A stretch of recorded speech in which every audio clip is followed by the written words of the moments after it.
Okay. A coil of radius r is placed on another coil whose radius is capital R and current flowing through it is changing, hmm, such that such that so that their centers coincide. Capital R is greater than small r. If both the coils are coplanar, then the mutual inductance between them is proportional to.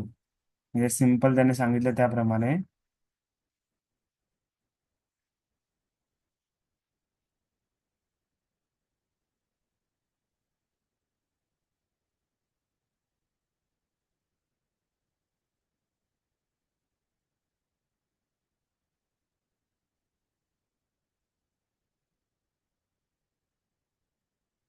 ज्यामध्ये काय सांगितलं, एक coil आहे, एक coil घेतली त्यांनी just, आणि ह्या कॉईलची रेडियस समजा स्मॉल आर आहे रेडियस. ओके. आणि ही कॉईल जी आहे ती दुसऱ्या कॉईलवर ठेवली आहे. दुसरी कॉईल जी आहे ती कॉईल अशी आहे आणि त्याची रेडियस कॅपिटल आर आहे. आणि capital R is greater than small R असं सांगितलेलं आहे. हे both the coils are coplanar म्हणजे एकाच प्लेन मध्ये, and they are their axis are coincide म्हणजे त्यांचं को एक्सेल पण आहे ते. ठीक आहे. Then mutual inductance between them is proportional to. Mutual inductance त्यामधला जो आहे एम, हा कशाला प्रपोर्शनल आहे ते विचारलंय. कॅपिटल आर आपण स्मॉल आर, कॅपिटल आर आपण आर स्क्वेअर, आर स्क्वेअर आपण कॅपिटल आर किंवा स्मॉल आर आपण कॅपिटल आरला प्रपोर्शनल ते ओळखायचं आहे. ठीक आहे. आता पहिल्यांदा म्युच्युअल इंडक्टन्सचा आपण शॉर्टकटमध्ये एक फॉर्म्युला बघितला होता, तो मी तुम्हाला थोडासा रिवाइज करून देतोय. बघा आपण फॉर्म्युला कसा बघितला होता, ते दिलाय त्यांनी. हा फॉर्म्युला बघितला होता बघा आपण, तुम्हाला आठवत असेल तर.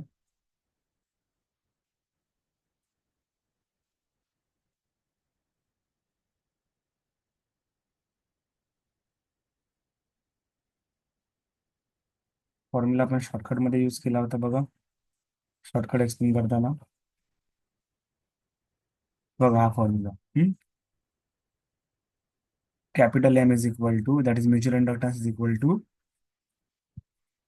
पाय. दिस ऍक्च्युली फॉर्म्युला कसा आहे तो असा आहे बघा, mu zero pi R square N one N two upon हे टू आर. हा स्मॉल आर म्हणजे ही कॉईल आणि कॅपिटल आर म्हणजे ही मोठी कॉईल. ठीक आहे. हा एक रेडीमेड फॉर्म्युला लक्षात ठेवा तुम्ही, जेव्हा दोन कॉईल एकमेकांच्या जवळ असतात तेव्हा. N one N two are the number of coils of the two coils. ठीक आहे. Number of turns of the two coils, sorry. So आता ह्याच्यामध्ये N one N two change नाही होणार, ते फिक्स असणार. म्यू झिरो फिक्स आहे, पाय फिक्स आहे, टू पण कॉन्स्टंट आहे. म्हणजे एम कशाला प्रपोर्शनल आला, आर स्क्वेअर आणि कॅपिटल आरला. म्हणून आन्सर काय आला, small R square upon capital R. हा फॉर्म्युला एक लक्षात ठेवावा लागेल तुम्हाला. ठीक आहे. असा लक्षात ठेवायचा तो, mu zero N one N two A upon two R असा येते. ए म्हणजे पाय आर स्क्वेअर, हा एन टू आहे. ठीक आहे. ते जर सेल्फ इंडक्शन म्हणजे एकच कॉईल असती तर आपण ते काय घेतलं असतं, म्यू झिरो एनचा स्क्वेअर होणार होते ए अपॉन टू आर, असा एक फॉर्म्युला आहे. असा एक फॉर्म्युला, ठीक आहे, आपण बघूया तो. सेल्फ इंडक्टन्ससाठी सध्या आपण म्युच्युअल इंडक्टन्स प्रमाणे बघितलं आणि ते आन्सर काढलं. कळलं तुम्हाला हे कसं आलं. ठीक आहे. बरं, पुढे जाऊया आता. हा फॉर्म्युला लक्षात ठेवा तुम्ही दोन कॉलसाठी. ठीक आहे. पुढे नेक्स्ट सम काय बघा.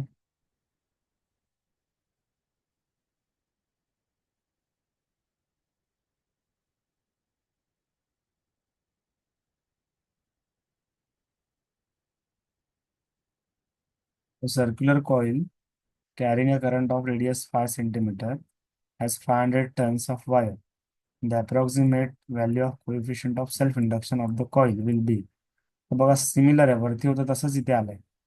जर मगाशी फॉर्म्युला मी तुम्हाला सांगत होतो ना सेल्फ इंडक्टन्सचा, तोच इथे आपल्याला यूज करावा लागेल. बघा काय फॉर्म्युला दिला याच्यामध्ये.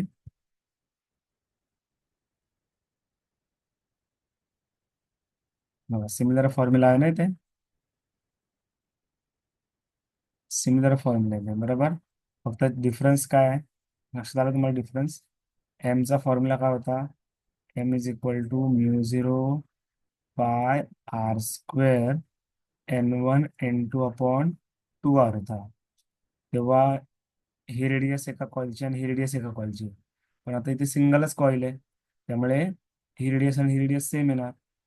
म्हणून तो फॉर्म्युला काय होणार एलचा, बघा म्यू झिरो N1 N2 म्हणजे दोन्ही पण सेमच टर्न असणार ना, दोन्ही पण एकच कॉइल आहे आता, म्हणजे ते N² होईल बरोबर.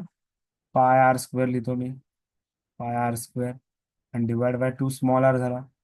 पण ह्यातला एक गेला हा गेला, मग राहिला काय बघा, म्यू झिरो N² πr/2. बघा तोच राहिला की नाही फॉर्म्युला. हे सिमिलर फॉर्म्युला आहे, फक्त इथे एकच कॉल असल्यामुळे यांचा गुणाकार झाला, स्क्वेअर झाला. इथे आर स्क्वेअर आणि इथे स्मॉल आर असल्यामुळे एक आर कॅन्सल झाला, बाकी सर्व सेम आहे. समजलं तुम्हाला. तर ह्या सम मध्ये त्यांनी फक्त व्हॅल्यू पुट करायला दिल्या त्यांनी.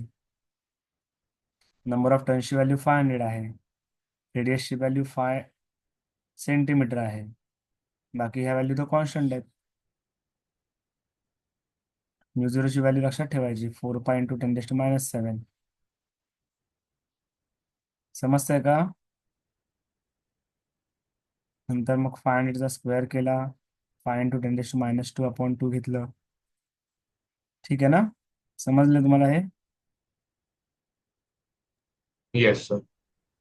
पुढे जाऊया आपण. ओके,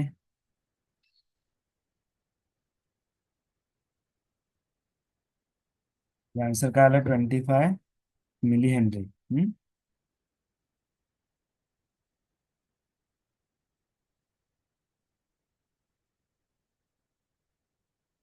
तर एक सम आहे, काय सम आहे बघा. A disc of copper having radius capital R is rotated about its center with n revolution per second in uniform magnetic field. काय काय सांगितलं त्यांनी, युनिफॉर्म मॅग्नेटिक फील्ड आहे, त्याच्यामध्ये एक डिस्क ठेवली आहे आणि ती डिस्क रोटेट होते अशी. ठीक आहे, n रिव्होल्युशन पर सेकंड आहे, आणि मॅग्नेटिक फील्ड मध्ये रोटेट असल्यामुळे याच्यामध्ये काय तयार होणार आहे, इंड्यूस ईएमएफ तयार होणार. इंड्यूस ईएमएफ कशामध्ये तयार होणार, सेंटर आणि सरकमफरन्स या दोन डिस्टन्स मध्ये तयार होणार, लक्षात घ्या. इंड्यूस ईएमएफ कशामध्ये तयार होणार, सेंटर आणि सरकमफरन्स ह्याच्यामध्ये तयार होणार. ठीक आहे, मग सांगितल्याप्रमाणे फॉर्म्युला आपला काय असतो नेहमी, ऍक्च्युली फॉर्म्युला काय आहे तो BLV आहे, आणि रोटेशनसाठी काय आहे, हा BL² असा एक फॉर्म्युला आहे, बरोबर आहे ना. हे ट्रान्सलेशन ईएमएफ, हे रोटेशनल ईएमएफ आहे, बरोबर आहे. मग त्याने काय विचारलं, induce EMF between the centre and circular edge of the disc and the value of N is. Induce EMF दिला आता त्यांनी ऍक्च्युली, मग एन ची व्हॅल्यू विचारली, इंड्यूस ईएमएफ ई घ्यायला सांगितलंय, एन ची व्हॅल्यू विचारली. ठीक आहे, बघूया आपण.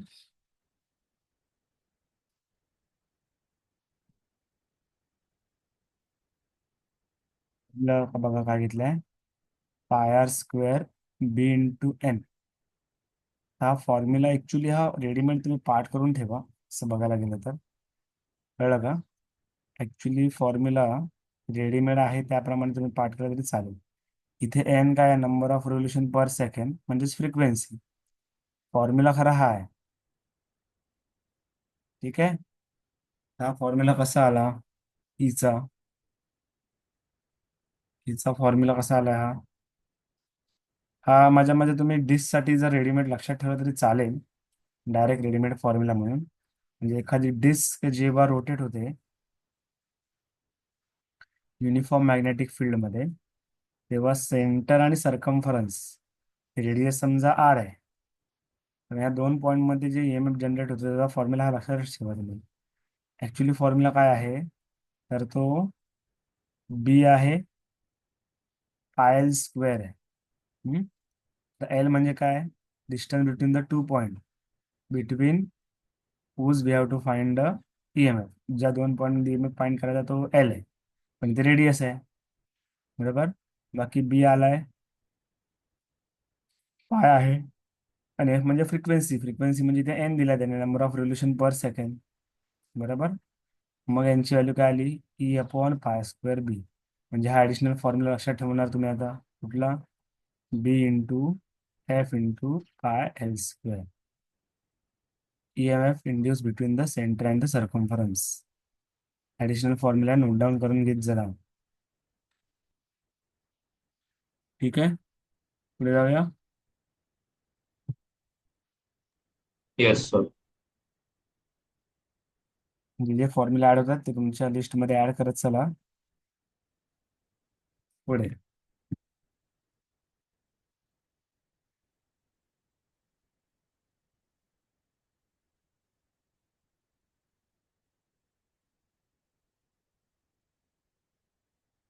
when a current I 10 sin 100 pi t is passed through a coil, an EMF having maximum value of 5 pi V is induced in nearby coil parallel to the first coil.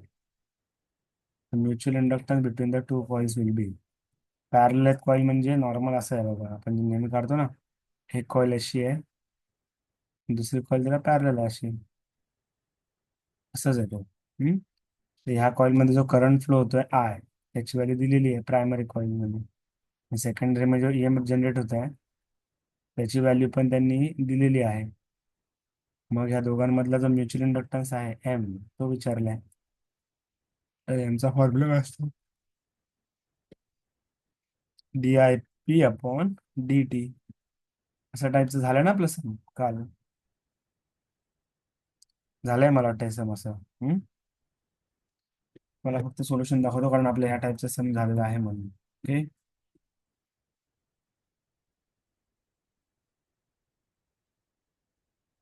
बघा दिसतं तुम्हाला इथे, तुम्हाला डेरिव्हेटिव्ह ऑफ करंट घ्यावं लागेल. Current किती दिला त्यांनी, करंट दिलेला आहे त्यांनी 10 sin 100 पाय टी. आता डेरिव्हेटिव्ह काय आणायचं, 10चं 10 राहील, साईनचं डेरिव्हेटिव्ह काय होणार, cos 100 पाय टी, आणि पुन्हा 100 पायचा डेरिव्हेटिव्ह 100 पाय. ठीक आहे. आणि पुन्हा हे E1 पॉवर ऑफ पाय, ज्याची व्हॅल्यू 1 येते, म्हणजे ते 100 आणि ते 10 म्हणजे 1000 पाय झालं. म्हणजे ऍक्च्युली किती आली व्हॅल्यू, 1000 पाय आली. कशाची, DI/dt ची. DI/dt काढलं आपण. 1000 पाय व्हॅल्यू आली त्याची. मग तिथे लिहिली आहे बघा त्यांनी, बघा 1000 पाय आली नाही व्हॅल्यू. cos 100 पाय ची व्हॅल्यू 1 फॉर मॅक्झिमम EMF. मग 1000 पाय घ्यायचे फक्त, आणि व्हॅल्यू दिलेली आहे 5 पाय. 5 पाय कॅन्सल झाला. बरोबर. M = 5/1000, म्हणजे 5 मिली हेनरी. ठीक आहे, समजलंय. Yes, sir. पुढे जायचं.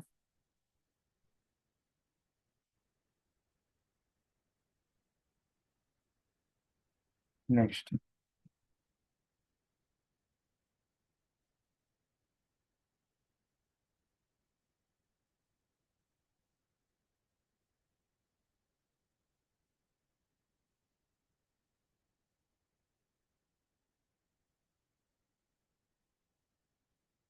काय दिलं बघा, a step down transformer used to reduce the main supply from V1 to V2. बरोबर. Step down transformer use to reduce the main supply from V1 to V2, म्हणजे V1 मोठा आहे, V2 लहान आहे. The primary coil draw on a current of I1, म्हणजे IP दिलेलं आहे, and the secondary coil I2.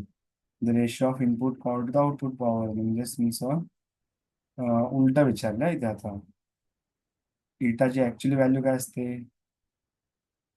इटाचा formula काय असतो, आउटपुट पॉवर अपॉन इनपुट. मग आता ऍक्च्युली काय विचारलं आपल्याला, इनपुट अपॉन आउटपुट विचारलं. मग तो इटा नाही येणार, फक्त आपण तुम्ही विचारलं ते काढायचं, इनपुट अपॉन आउटपुट. मग इनपुटला काय आहे, इनपुट करंट आणि इनपुट व्होल्टेज, आउटपुटला आउटपुट करंट आणि आउटपुट व्होल्टेज. बरं, इनपुट करंट किती दिला त्यांनी? I1. इनपुट व्होल्टेज V1, म्हणजे I1 V1 वरती आलं हे, आणि I2 V2 खाली आला. उलट विचारलं आपण, कधी कधी घाई घाईत हे घेऊ इफिशियन्सी, पण त्यांनी इफिशियन्सी नाही विचारली इथे. त्यांनी इनपुट आपण आउटपुट असंच विचारलंय, काय रेशिओ येणार. कळालं का? Yes, sir. ठीक आहे, म्हणजे आन्सर काय आला?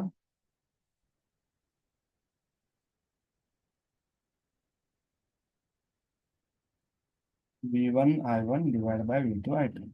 ठीक आहे, पुढे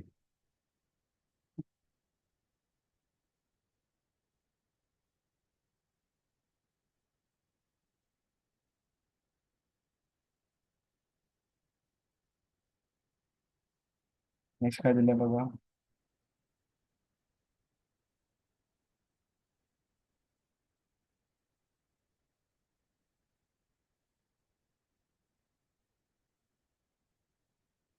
metal conductor of length 1 meter rotates vertically about one of its end at an angular velocity of 5 radian per second. म्हणजे एक मेटल कंडक्टर रोटेट होतं, म्हणजे इथे रोटेटिंग EMF आलं. Horizontal component of earth magnetic field is 0.2. Then the EMF develop between the two ends of the conductor is. आता ते rotating conductor आहे ना, रोटेटिंग कंडक्टरचा रेडीमेड फॉर्म्युला आहे EMF is equal to half B, बरोबर ना, L square omega. हा formula readymade. त्यांनी बी ची व्हॅल्यू दिलेली आहे 0.2. म्हणजे तो रॉड असा फिरतो बघा, हा रॉड मी ड्रॉ केला, इथे फिक्स आहे एक एंड आणि हा एंड फिरतोय असा. कळलं? आणि अर्थ मॅग्नेटिक फील्ड हॉरिझॉन्टल आहे, हॉरिझॉन्टल मॅग्नेटिक फील्ड मध्ये तो फिरतोय, त्यामुळे रोटेटिंग मोशनचा EMFचा फॉर्म्युला आहे ना 1/2 BL स्क्वेअर ओमेगा. त्या व्हॅल्यू इथे पुट करायला लागतील आपल्याला. त्यांनी ते ओमेगाची बघा व्हॅल्यू डायरेक्ट दिलेली आहे. हा तुमचा ओमेगा आहे, हे तुमचं एल आहे, हे बी आहे. बस, ओमेगा एल आणि बी दोनच तीनच पाहिजे ना आपल्याला, तिन्ही पण दिलेलं आहे त्यांनी. ठीक आहे, बघा मग कसं सॉल्व्ह केलं ते आपण सॉल्व्ह करून बघूया.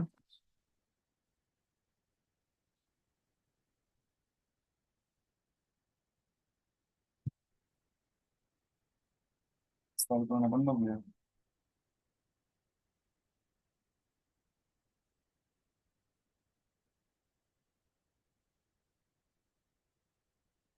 E is equal to 1/2 BL square omega.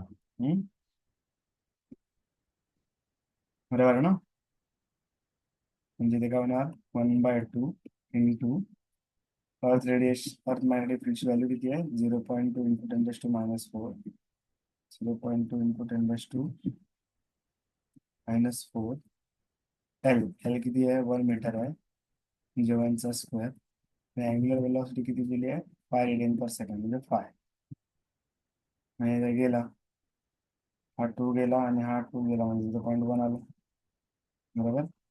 आता -4 आणि 0.1, म्हणजे अजून एक मायनस वाढला, -5 झाला. 5 इंटू 10⁻⁵ झाला वोल्ट मध्ये.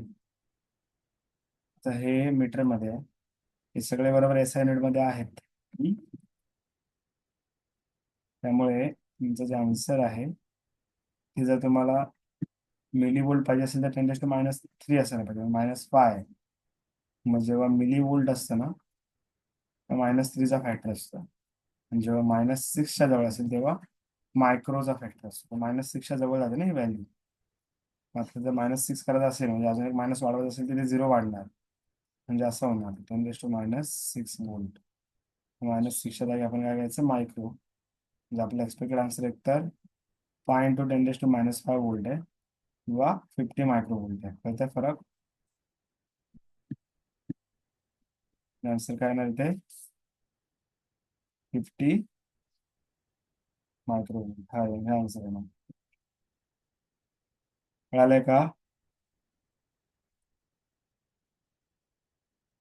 लोक समजलंय सर्वांना? हाँ सर.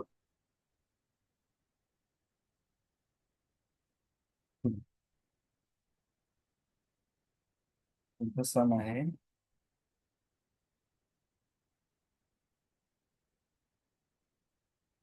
हा फॉर्म्युला वापरायचा बघा. हा फॉर्म्युला पण रिवाइज केलेला आहे. शॉर्टकट मध्ये हा फॉर्म्युला, शॉर्टकटच्या लिस्टमध्ये हा, सॉरी फॉर्म्युलाच्या लिस्टमध्ये हा एक होता. ऍक्च्युली फॉर्म्युला असा आहे तो, हे बघा असा फॉर्म्युला आहे, तुम्ही बघितला पण असेल. हे फॉर्म्युले पण लक्षात ठेवा. सोडवा हे. याला पण स्मॉल एलचा फॉर्म्युला वेल नोन आहे, फेमस आहे. म्यू झिरो एन स्क्वेअर ए, हा फॉर्म्युला लक्षात ठेवा. ठीक आहे. बरं, आता हे म्यू झिरो म्हणजे काय? त्या सोलेनॉइड जे आहे, या सोलेनॉइड आहे समजा, त्याच्या आतमध्ये एअर आहे, एअर, त्यामुळे तो म्यू झिरो येतो. अदरवाइज म्यू आला असतो. एन म्हणजे काय? Number of turns per unit length. N is not number of turns only, it is number of turns per unit length आहे. ए म्हणजे area of cross section of the coil. बरोबर. मग त्याने काय विचारलंय? त्यांनी विचारलंय, बघा कोणता पण बघूया काय काय विचारलंय ते. An air cooled solenoid with length 30 centimetre, area of cross section 25 centimetre square, म्हणजे सोलेनॉइडची लेंथ एल दिलेली आहे, हा कॅपिटल ए दिलाय. नंबर ऑफ टर्न्स 500 आहे, आणि करंट आहे 2.5 ampere. The current is suddenly switch off for a brief time of 10⁻³ second. म्हणजे काही वेळासाठी करंट काय केला होता आपण? कमी केला. मग कमी केला म्हणजे करंट झिरो झाला. किती वेळामध्ये? 10⁻³ सेकंड मध्ये करंट झिरो झाला.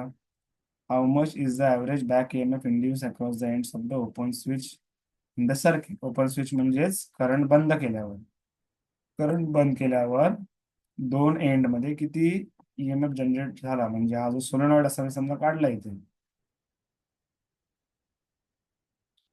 त्याचा आपण सोलेनॉइड असा काढला समजा, आणि ह्याच्यामध्ये आपण करंट पास करतो, इथे करंट बाहेर पडतो. तो करंट आपण स्टॉप केला 10⁻³ सेकंडसाठी. हा सोलेनॉइड कशामध्ये ठेवला आहे? एक्सटर्नल मॅग्नेटिक फील्डमध्ये ठेवला आहे. बरोबर. मग करंट, सॉरी एक्सटर्नल मॅग्नेटिक फील्डमध्ये नाही ठेवला. त्याच्यामधले जे करंट चेंज झाल्यामुळे करंट झिरो झाला ना, थोड्या वेळामध्ये करंट झिरो झाल्यामुळे मॅग्नेटिक फील्ड किंवा मॅग्नेटिक फ्लक्स चेंज झाला, आणि त्याच्यामध्ये हा एंड आणि हा एंड, ह्या दोन एंडमध्ये EMF जनरेट झाला. आता EMF जनरेट झाल्याचा फॉर्म्युला काय आहे? LdI/dt. बरोबर ना? एल दिलाय का त्यांनी? एल दिलाय का बघा. तर एल तसं दिला नाही, पण आपल्याला एलची व्हॅल्यू घ्यावी लागेल, कारण आपल्याला त्यांनी बाकीच्या गोष्टी दिल्या आहेत. मग एलची व्हॅल्यू जी मगाशी सांगितली मी, काय सांगितली? म्यू झिरो एन स्क्वेअर ए, बरोबर ना, इंटू एल, हा फॉर्म्युला आहे कॅपिटल एलचा, आणि बाजूला DI/dt आहे. बरोबर. त्याप्रमाणे आपण बघूया काय सोल्युशन दिले ते. ओके.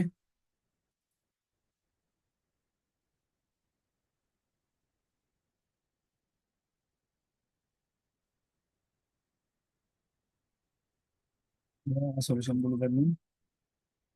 LdI/dt, एलची व्हॅल्यू घेतली mu zero N square LA. DI/dt म्हणजे change in current upon change in time. इथे डेरिव्हेटिव्ह नाही घ्यायचा आहे. DI म्हणजे चेंज इन करंट किती झालाय तो, इन बघा काय काय व्हॅल्यू आहेत. म्यू झिरोची व्हॅल्यू आली, ही म्यू झिरोची व्हॅल्यू, ही एन स्क्वेअरची व्हॅल्यू. एन स्क्वेअर म्हणजे काय? Number of turns per unit length.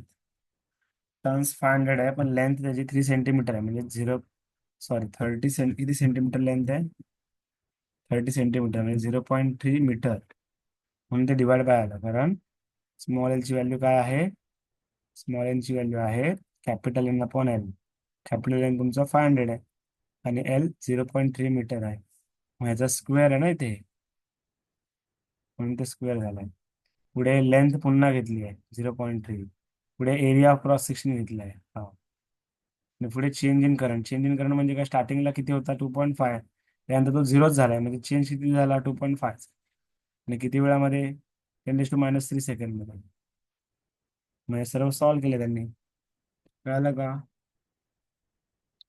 कळतंय का? काय शिकवलं ते कळतंय? Yes sir. सर्वांना कळतंय?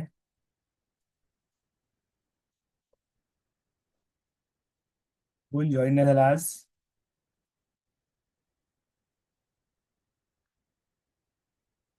मला वाटतं यश जॉईन नाही झाला ना? बाकी जॉईंट आहेत का? हो सर. यश नाही जॉईन झाला, ठीक आहे, काय हरकत नाही, आपण बघूया. पुढे. हे समजलं तुम्हाला? व्हॅल्यूज पुट कशा करायच्या त्या तुम्ही सॉल्व्ह करू शकता नंतर आहे, हा. ठीक आहे.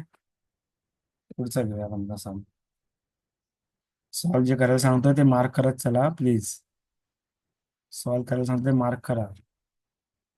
नंतर पुन्हा मग व्हिडिओ प्ले करून बघा. व्हिडिओ मी आता पाठवतो, युट्यूबला अपलोड केलेले आहेत, फक्त सेंड करायचे आहेत कालपर्यंतचे. पुढे. मी आज पेपर द्यायचा आहे तुम्हाला, मॉक टेस्ट, लक्षात ठेवा.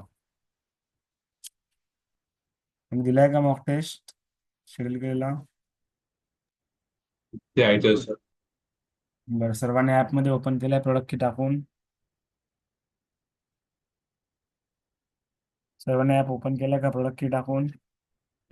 रन करून बघितलं थोडंफार प्रॅक्टिस करून? सर्वेस तू बघितलायस?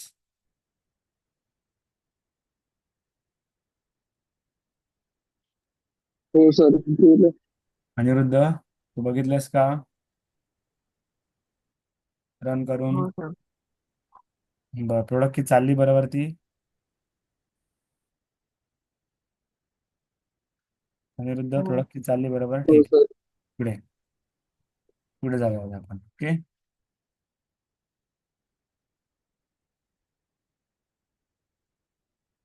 आता हे सम नीट समजून घ्या, ठीक आहे, थोडंसं समजून घ्यावं लागेल हे.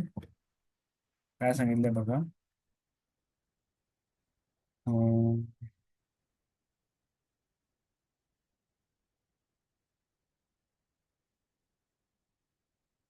Simple pendulum with Bob of mass m and conducting wire of length L.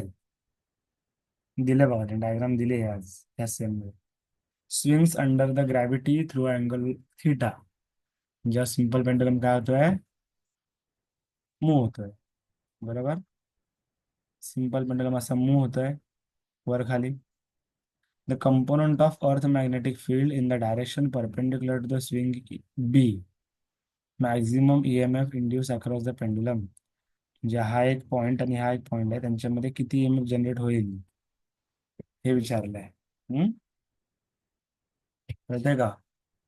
आता हा जो रॉड आहे, तो रॉड कशाचा आहे, तो कंडक्टिंग वायरचा आहे, म्हणून तर त्याच्यामध्ये EMF जनरेट होईल.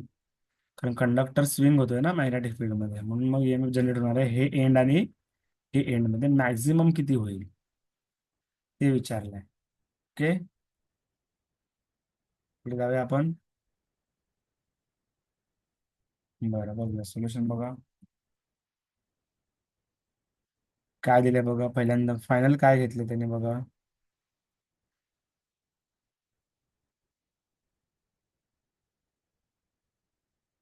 त्यांनी काय घेतलंय, EMF जनरेटचा फॉर्म्युला काय येणार जनरली, रोटेशन आहे ना, मग EMF जनरेटचा फॉर्म्युला काय यायला पाहिजे तुमच्या हिशोबाने? BL² 2 येईल ना, बरोबर ना. मग आता त्यांनी कसं कसं घेतलंय बघा इथे. त्यांनी ते काय केलंय, BLVच वापरलाय. त्यांनी ते काय काय केलंय बघा, BLV वापरलाय. BLV is equal to BLV, हा फॉर्म्युला वापरलाय. बी आला हा L आहे, V/2 म्हणजे ॲव्हरेज वेलॉसिटी आहे. तर याच्यामध्ये कसं आहे माहिती आहे का, जेव्हा अँगल थिटा स्मॉल असेल ना, तेव्हा ही लिनियर मोशन मानली जाईल अशी. लिनियर मोशन, लिनियर मोशनसाठी ईच व्हॅल्यू किती आहे, BLV. कळतंय का?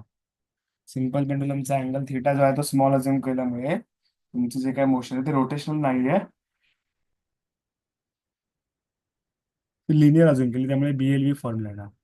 पण वेलॉसिटी आता ह्या पार्टमध्ये बघा, वेलॉसिटी इथे असताना वेलॉसिटी वेगळी आहे, इथे आला पेंडुलम की वेलॉसिटी थोडी वेगळी होणार ना. मग ओव्हरऑल पूर्ण डिस्टन्समध्ये वेलॉसिटी ॲव्हरेज मानली आहे v+0/2. v म्हणजे काय, मॅक्झिमम वेलॉसिटी, आणि 0 म्हणजे मिनिमम वेलॉसिटी, डिवाइड बाय 2 म्हणजे v/2 आला. म्हणून v ची व्हॅल्यू काय घेतली, v/2. याच्यामध्ये एल ची व्हॅल्यू काय घ्यायची ते महत्वाचं आहे. बघायचं त्यांनी काय काय केलंय. v ची व्हॅल्यू ऍक्च्युली त्यांनी वेगळी कशी काढली ते पण सांगतो बघा. सगळं बघा दिलेलं आहे ते त्यांनी व्यवस्थित.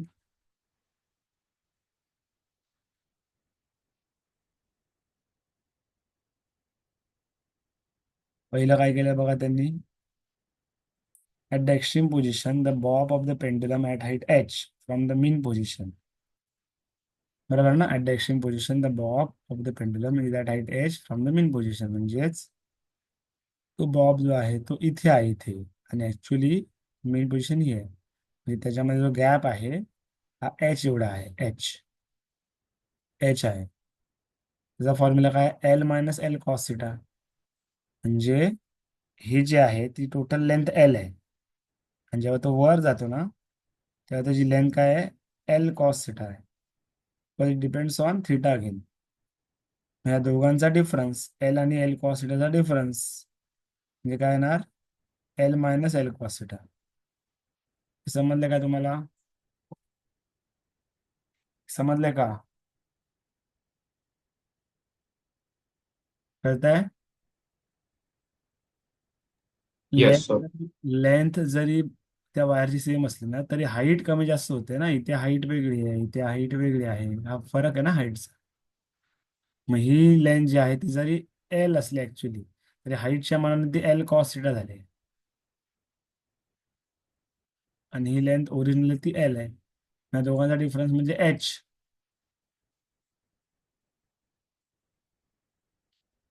ओके ना. H=L-L cos θ, म्हणजेच 1 - L cos θ. 1 - cos θ चा फॉर्म्युला आहे 2sin²θ/2, म्हणजे तुमचा हा एच आला. बरोबर. आता जेव्हा बॉब स्विंग होतो ना, या सगळ्या गोष्टी महत्वाच्या आहेत ह्या सांगायला. स्विंग होताना त्याची एनर्जी कायनेटिक पोटेन्शियल मध्ये कन्वर्ट होते, पोटेन्शियलची कायनेटिक मध्ये कन्वर्ट होते. म्हणजे दोन्ही व्हॅल्यू इक्विलिब्रियम मध्ये सेम घ्यायच्या. बरोबर. म्हणजे 1/2 mv² kinetic energy, mgh potential energy, ते कन्वर्ट होत राहणार. म्हणजे mg, h ची व्हॅल्यू ही आली जी आपण इथे काढली ती पुट केली. बरोबर ना. h ची व्हॅल्यू पुट केली आणि त्याच्यावरनं हे सगळं करून v मिळवला. म्हणजे मेन v मिळवायचा होता आपल्याला, आणि तो v जो आहे तो ॲव्हरेज व्हॅल्यूच्या v मध्ये टाकला, आणि त्याच्यावरनं जी ॲव्हरेज मिळाली ही वाली. बरोबर ना. v/2 ॲव्हरेज मिळालं, ती व्हॅल्यू ते पुट केली. त्यामुळे BL sin θ/2√GL ही EMF इंड्यूसची फॉर्म्युला आहे. कळलं. बघून घ्यायला नीट. पहिल्यांदा आपल्याला काय पाहिजे होतं, वेलॉसिटी पाहिजे होती. वेलॉसिटी कशी काढणार, कसं आलं कळलं ना. पहिलं काय पाहिजे होतं आपल्याला, वेलॉसिटी कशी काढणार, तर ॲव्हरेज का काढन, स्विंग होतोय बॉब. ठीक आहे. बरं, वेलॉसिटी काढताना काय वापरलं, kinetic energy converted into potential energy वापरली. कायनेटिक एनर्जी काय येणार, ½ mv². पोटेन्शियल एनर्जी काय येणार, mgh. एच म्हणजे काय, एल आणि L-cos θ डिफरन्स. मग त्याच्याकडनं सगळं सॉल्व्ह करून पहिल्यांदा व्ही काढला, व्ही वरनं kinetic energy, sorry kinetic energy वरनं व्ही काढला, आणि व्ही वरनं EMF फॉर्म्युला आपण पुट केला EMFच्या फॉर्म्युलामध्ये, आणि ई काढला.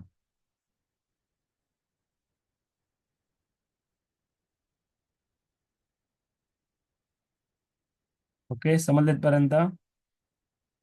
बरं, पुढे हां सर. क्लिअर करतो ऑल ड्रॉइंग. हां, बघून घ्या तर नीट एकदा. चालेल, थोडंसं वेगळं होतं असं, नीट बघून घ्या जरा प्लीज. थांबलोय त्याच्यासाठी.